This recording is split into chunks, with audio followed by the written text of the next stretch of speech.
Hi guys, welcome back to my channel. The video this week is having Instagram vote for which YA novels I should be reading for the week or 2 weeks. We'll see how many I can get through. I put up a poll for if I should read Check and Mate First by Ali Hazelwood or The Naturals by Jennifer Lynn Barnes. I'll put the poll up right here. And if I'm right, I believe Check and Mate by Ali Hazelwood won. So we're gonna get right into it. We love big font. We love short books. I know it's a young adult romance about this girl who used to be into chess and I think had some type of falling out and is now back into it playing. I think she falls in love with this guy who's helping teach her. Hi. But I'm pretty sure it's about rivals to lovers. I think they play chess against each other and maybe he's helping her get back into it and they fall in love, but I don't think I've heard anything bad about it. Have I? I don't think so. But I'm excited. So keep it posted.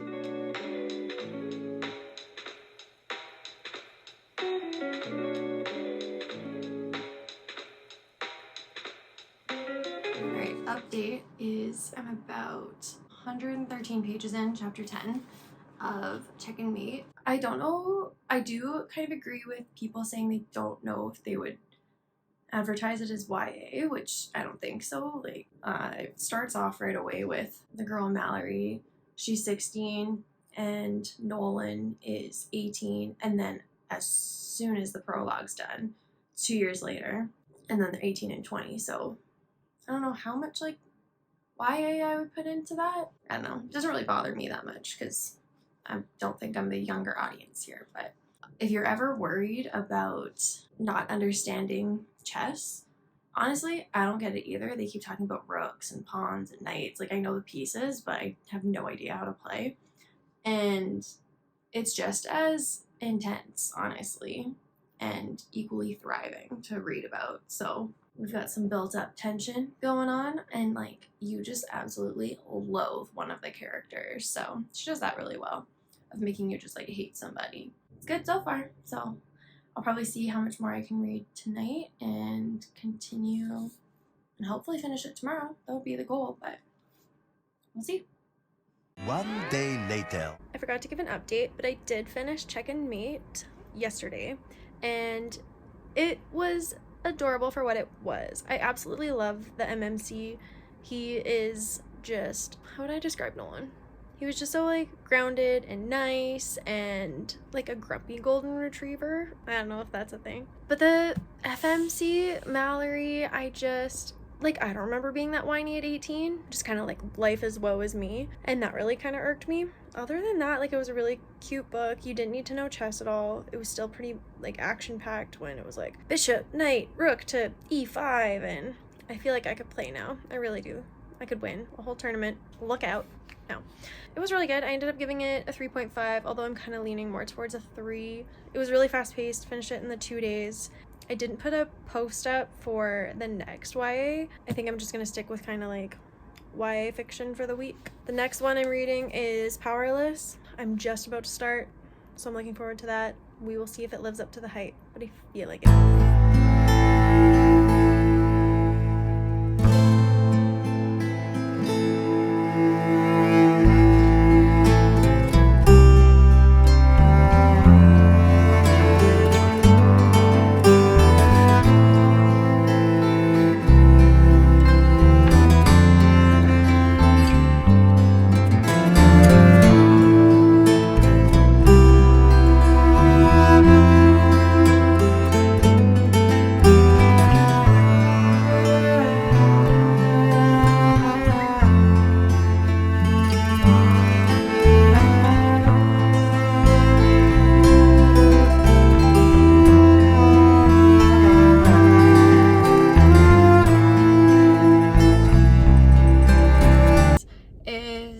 It's going real good. I didn't even realize that I've gotten almost 150 pages in and haven't given an update. So that just tells you how good it is. I would 100% say that I would compare it to Hunger Games. Just 100% more witty banter. I love Peyton's inner monologue. It's hilarious how much she doesn't loathe Kai, but just kind of how she treats him and thinks about him. But just the flirting, I absolutely love it. Yeah, they haven't gotten to the trials yet, but they're about to go into it. They're just kind of like training so far for it, and I mean, it's been really good.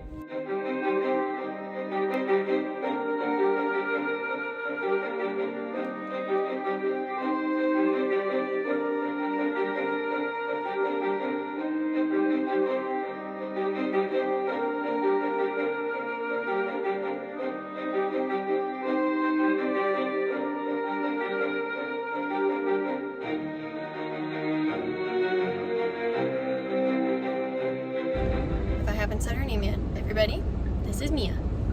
Hi. I just need to give an update on Powerless. I'm going through a roller coaster of emotions with that book. Oh my goodness. Is this what you guys mean when a book is your Roman Empire? Because, like, I get it now. I would say that, like, Kai and Peyton, I would compare it to Katniss and Finnick. I would. If those two got together, it would be Peyton and Kai. But I'll talk to you soon. I'll see you when I see you.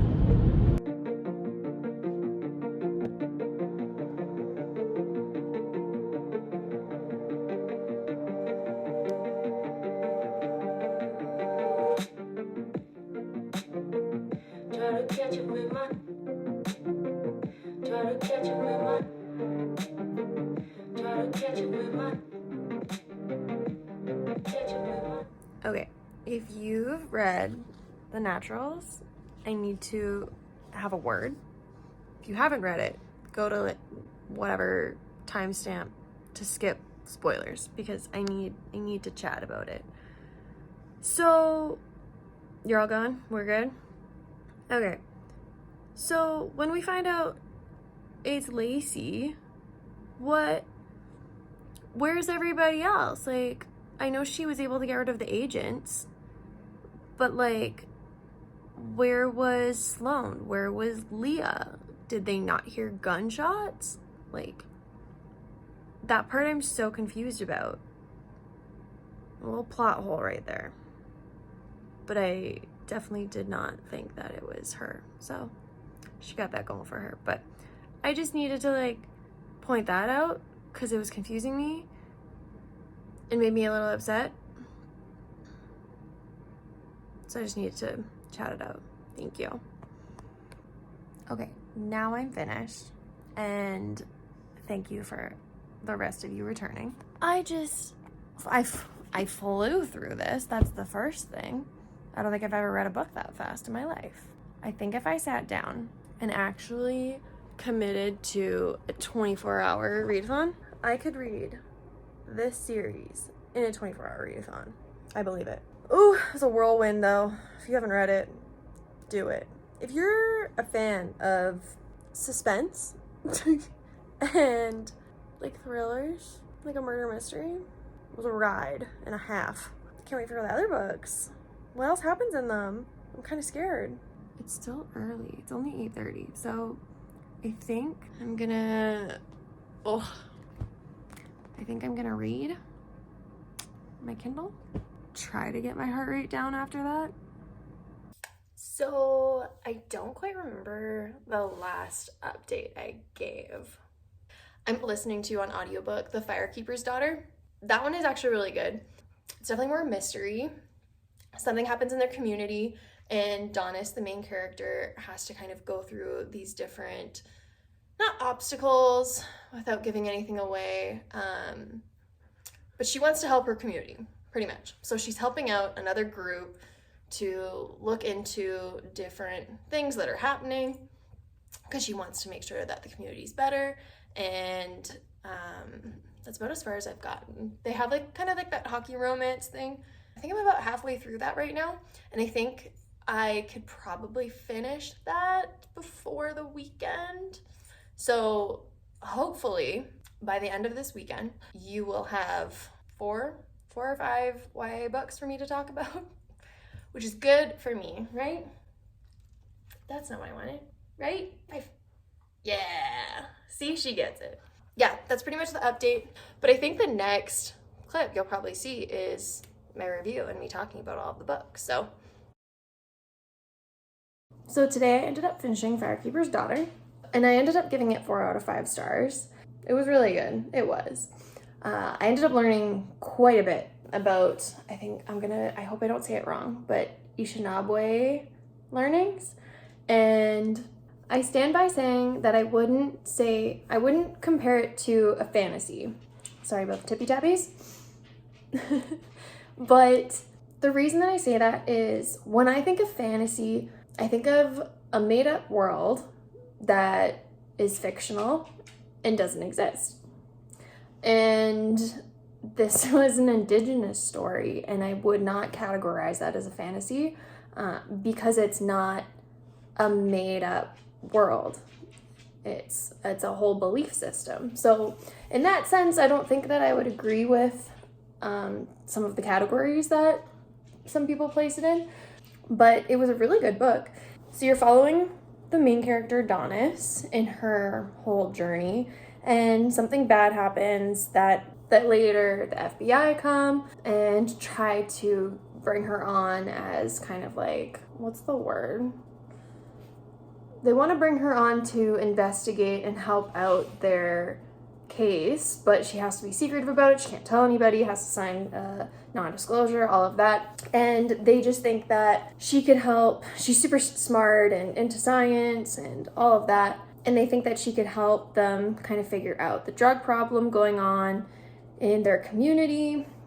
And so you're just kind of going on the entire story with her, figuring out who you can trust, who you can't, who you're trying to figure out. It could be a drug dealer who is bringing in all of the drugs into the community, who's the reason for some of the deaths. It's an intense story. I feel educated, but I did enjoy the story. It was quite intense by the end of it there. Honestly, I think the last 20% of the book just flew by because there was so much going on. I have now finished reading all of the lovely stories. Let me go get the books.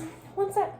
All right, with that, we'll go over all of the books that I read in this video, which I'm glad that I gave myself the extra week because then otherwise I would have only been talking about 2 books, and I feel like that's just not a good video. So to start off the video, I read Check and Mate, and this one I ended up giving, I believe it was a 3.25. I do really enjoy this story and I would recommend it. It was a great book by Ali Hazelwood, and I really enjoyed the chess part of it. The only thing that I didn't like was honestly the female main character. That was it. Not enough for me to hate the book, but enough for me to get annoyed by it. So pretty much Nolan is just like an undefeated chess champion, and finally Mallory comes in. You get to see their little relationship happen and their little banter, and maybe you like it, maybe you don't. But this was the first book I read.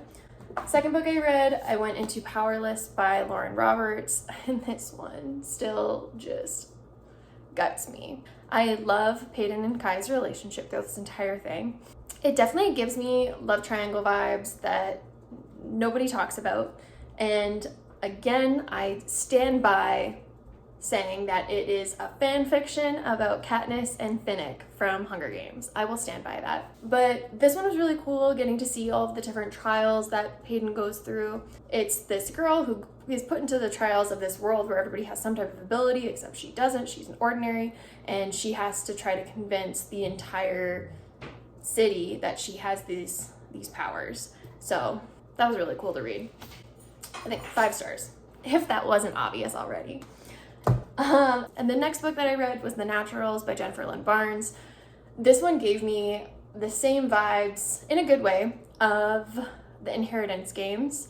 And I say that because, again, maybe it's just me and the love triangles, I don't know. But she brings it back up again. If you've read the Inheritance Games, there's kind of this triangle between the main character Avery and the 2 brothers, Grayson and Jameson. And then get into The Naturals, which I don't know which book got written first, but kind of again like main character with 2 people, close proximity, same house, and it's fun seeing the relationships that she has with kind of all of the roommates in the house that she's working with. I can't talk more about this. Like, I read this book so fast. I think if I had this book on a Saturday, on the weekend, I would have crushed it in a day.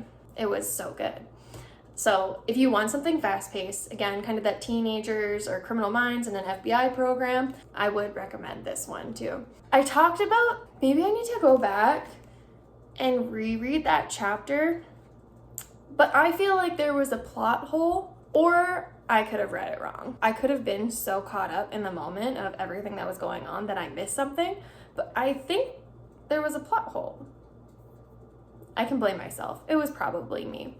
And then the last one I read for reading YA novels for 2 weeks was Firekeeper's Daughter. Now, I didn't read it. I listened to the audiobook, just like driving to work, coming home, cooking, all of that. I think that if I read it, I might have gotten bored at some parts. I think kind of dragged out a little bit, but I still really enjoyed it. And I'm really glad that I listened to the audiobook for it, especially since I think the narrator was just able to pronounce all the words that I know I would mess up on my own. And it just kind of felt like she even had extra knowledge on top of everything to be able to share a story. It really felt like I could be completely wrong, and I'm sorry, I apologize now. But it felt like someone from their community was just sharing this story, and that's what I really liked. I just told you what it was about, so I'm not gonna go that in depth into it. No, I think, honestly, this was a really good month for reading, and I'm super happy about that. So for the rest of January, I will work on finishing the other books that I'm in the middle of so that I can get started into Crescent City. But thank you for joining me for reading YA novels for the week. Strong emphasis on week. But I hope you enjoyed the video and coming along with me to read all of those. I hope that you read at least one of them. I hope that, or you've already read it. If you've already read any of them, of the 4 books that I've talked about, let me know in the comments. And I'd love to have a conversation about the books. And if there's any spoilers for other people, just like put a little title for that. But if you want to talk about any of the spoilers, I am willing. I think that's it for the rest of the video, but I will see you in the next video. And I just thank you so much to everybody joining me in this. I really appreciate it, and I can't wait to see you in the next one.